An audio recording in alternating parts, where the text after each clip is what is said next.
আপনাদেরকে আজকে দেখাবো এমন একটা জিনিস। দেখছেন সবেদা গাছটা কিন্তু অনেক ছোট, দেখছেন তাতে কিন্তু সবেদা হয়েছে, অনেকগুলো হয়েছে। এই সাইডে গোলাপ গাছ, এই যে শামীম, তার ইউটিউব চ্যানেলটা এখন আপাতত বন্ধ আছে, কিসের জন্য সেটা আমি জানি না,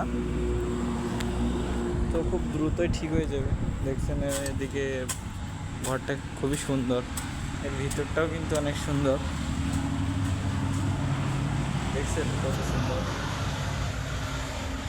জায়গাটা অনেক সুন্দর। এটা কিন্তু ওর মামা কিনছে,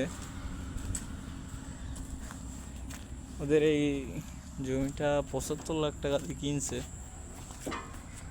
এই যে ঘরটা অনেক সুন্দর, এখানে একসময় বাড়ি বানাবে অথবা রিসোর্ট বানাতে পারে, ওদের ইচ্ছা। তো ভিডিওটাই পর্যন্ত।